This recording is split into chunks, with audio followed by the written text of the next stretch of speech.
Well, first of all, just hats off to our guys, man. Just a great response. After the last 3 weeks have been kind of a tough 3 weeks, and things I hope I don't forget about. But first of all, hats off to our defense. You don't get a lot of shutouts, and that's for them to complete the shutout, and especially with how many units we got to play. Everybody got on the field to maintain that. But just one of the things that we challenged our team with, that our captains brought up after the game last week, is talking about we're not complimenting each other right now, meaning offense to defense. When defense stops, offense needs to go score, and we really stressed that this week.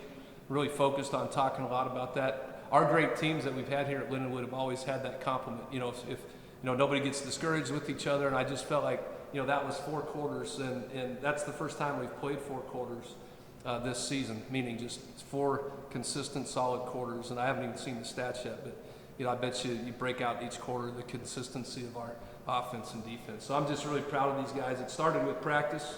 When you start off 0-3, there's a big test. Your team's kind of sitting on a teeter-totter, and you can easily lose your confidence.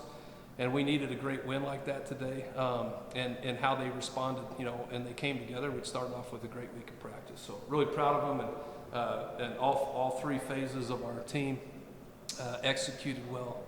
And question.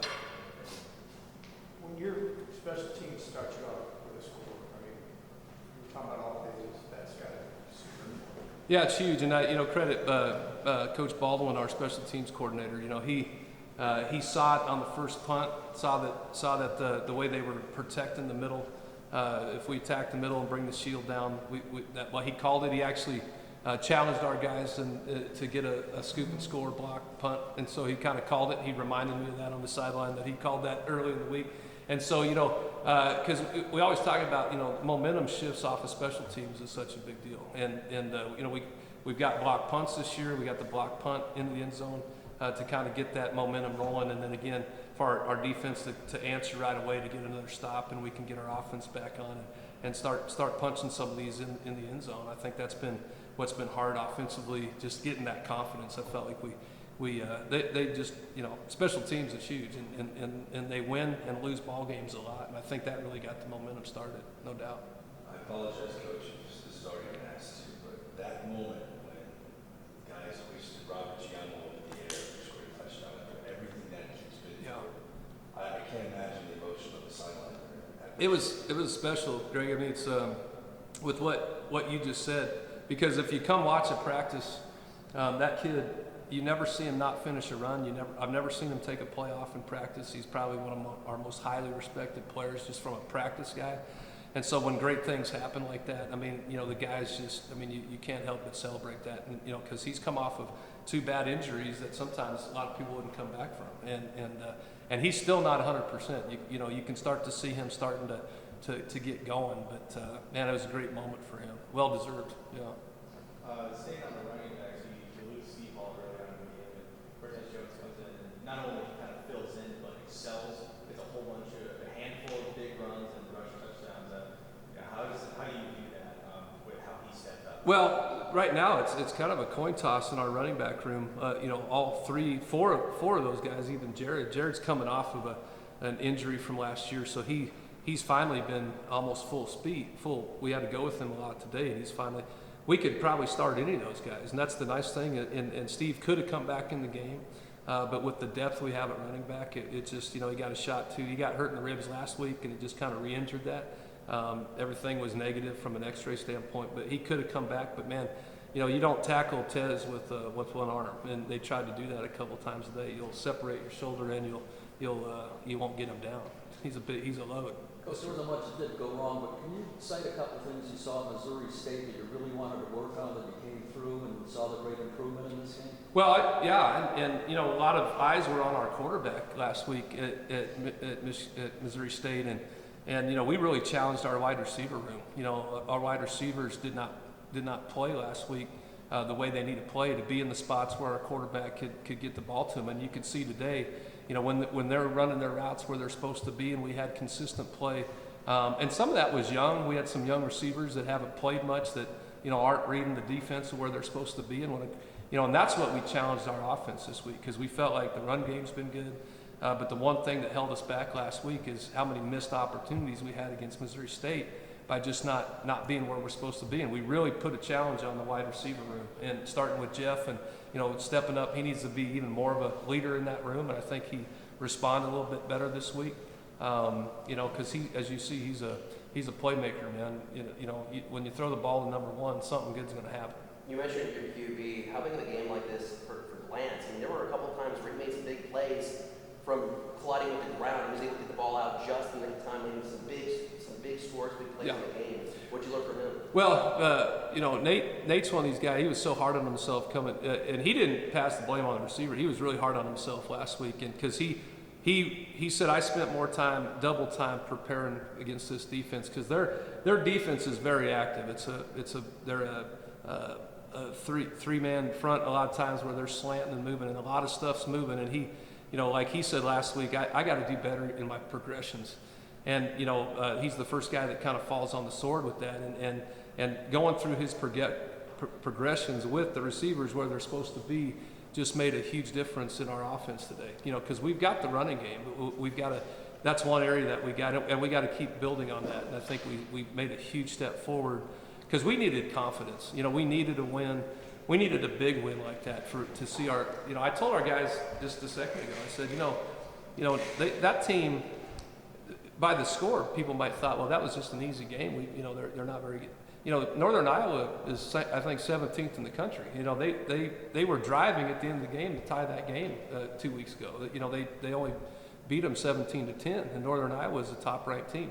I want our guys to understand that we could play on the field with guys like this, and when you put 4 quarters together like we did today, this team can be unstoppable. But we've got to, I just told them that this game we're going to. Get through today and tomorrow. We're burning this game, and it's 1-0 again, because we've got to have the same intensity of practice. It's not just going to happen unless we do the things we did last week and even get better. Coach, do you think like a play can just change the psyche of an athlete? So that throw, that Caldwell catch with one hand. Mm-hmm. Some would say it's a ill-advised throw. A lot of quarterbacks throw that out of bounds, right? Right. There's a corner where he's about to get sacked. Right. He flings this thing, and the safety's coming. He's like, Oh, yeah. He's at one hand that can be big six. Right. That's one of the greatest plays I've seen a receiver make. And I'm wondering, a play like that for your quarterback can go, wow. Yeah. Caldwell can change it all. It's amazing, because that's what I was saying. Our confidence has been so down. We've been showing we were showing highlights of our plays the last 3 weeks to remind the guys. I always say that professional golfers, that they always have a trophy room in their house, and the great ones always visualize that trophy room when they're having a bad round. Like, hey, I've been here before. I've competed, and we've been talking about that analogy to look at what we can do when we do those things. And one play, like I said, the special teams play to get the momentum going. But I've told Jeff so much. I don't think Jeff sometimes realizes really how great he is, because he just has been so naturally gifted. But I told him, I said, you have the power to ignite an offense, but you can also, cause us to question if that's how powerful you can be as a member of this team. And that's my goal is we are going to continue to impress on this kid that, what a great leader he can be, because I think sometimes his heart is so good. And I think sometimes he doesn't realize he's got such a big voice, because he's a pretty quiet kid. But man, it's special when the ball gets in his vicinity. On the one-handed slant touchdown, is that the play you were talking about? And even in the end zone, heck of a catch. We were running a hitch there on the touchdown, and they pressed it. And when they press with the corner, then that's usually the key with Jeff, just go run by him, and he did. With the score the way it is like that, our goal wasn't really to try to take a strike in the end zone. But if your corner's going to press him, that's just an automatic trigger. But on the one-handed slant play, I thought it was just not a great throw, and we probably were getting ready to send the punt team out, and then one hand sticks out there, and he's going for a touchdown. That just helped Nate's confidence big time. Yeah, it does help a quarterback that way. Coach, as we watched calling the game, and I'm saying this tongue-in-cheek, I don't know what you're going to be able to coach, because everything seems so efficient. Is Logan going to wear the goat horns for missing the field goal? You're going to have to make him the scapegoat? That was the one thing I think I didn't even bring it up in the locker room. I figured we'll cover. BB will cover that on Monday because that'll tick him off. And I told him, I kind of joke with kickers and quarterbacks, you got to move them on. Kickers are like golfers. I've got a golfer son. Trust me, I know. You got to make a joke. I said, hey man, try not to bend the goalpost there, man. I think he dinged it so hard. Just try to get him out of his own head. And that's kind of why we kick the long field goals, to get him back out there and let him take a shot at it, which I don't know. I think is a 46, 47 yarder. I think. But when you go over tape of this game,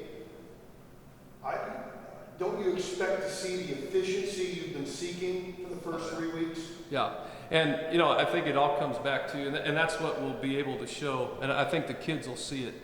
We don't really talk too much about the past. I don't bring up too many past games, but I think illustrations I think when these receivers and the quarterbacks see, when they see the correlation of what, cutting a route off at 16 and not at 14, and that quarterback's expecting 16, sometimes that's just young receivers get that muscle memory. And what we saw today with our route running, I think our blocking was better on perimeters that we seen. We ran a blocking drill 2 times last week with the receivers, like, hey, you are going to block in this program, or so you're going to come stand by me. And we made that a priority even in blocking downfield, because receivers like to catch balls. They don't always like to block, right? So there's still a bunch of things we got to work on. We're going to see that. But we needed the confidence of showing that we can. And then I've had teams before. You have a great lead in the first half, and you tried into halftime, and the first thing in your mind's like, man, these guys are about to be talking about what they're going to eat after the game and all this stuff. We still got another half, and for those guys that we challenged them, second half, 0-0, have a winners. We talked about winners win, because that's what winners do. And a winner mindset is you come out and you finish games like that. It doesn't turn sloppy. We don't start making mistakes. And even in the fourth quarter, I think they locked in that whole time. And you could hear it on the sideline. Guys being excited, but saying, hey, let's keep the clamps on them. And I was just so happy for our defense to get a shutout, because they've been, they've had flashes, and they put a lot of stuff together today. And, that type of offense is a ground and pound ISO, fullbacks leading up on backers. That can be a tough offense, and we got a lot of physicality. I think we out-physicaled those guys today. You could just kind of see it in the trenches a little bit, especially with our offensive line as well. Coach, you talked about the defense and how efficient they were. Can you just elaborate a little bit more on how, what you guys have done coming into this game, and also just kind of what you saw after giving up only 148 total yards throughout the entire game? Well, looking even from Kansas to even the big plays in the Kansas game, they were our mistakes. We weren't fitting in gaps where we were supposed to fit. So I always say you achieve what you emphasize. And so, what we've done defensively, and I really give Coach I a lot of credit. I know it. We, again, through film and film and film, saying, when you guys are in your gaps and where you're supposed to be, you trust each other, then we're not going to give up big plays. Offense, people are always going to hit you on a play. It's almost impossible to have a perfect game where somebody doesn't hit you on a big. They've made some great catches and things like that, but consistent being in your gap, and that's what I saw a lot today. Is in the last 3 weeks when we see those flashes. Missouri State, 21 points in the first half. We hold them to 7 points in the second half. Why? Because we went back to fundamentals, and those sting because you want to go back and say, God, if we could have that first half back. But I think it's good for them to start seeing, because now we go into conference play. And, that's really our goal now is these first 4 are over with. It's like preseason.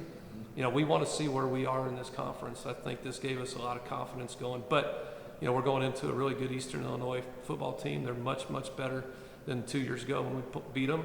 And they got us last year, and they've even gotten better. And they're getting some points for first play, or some top 25 votes.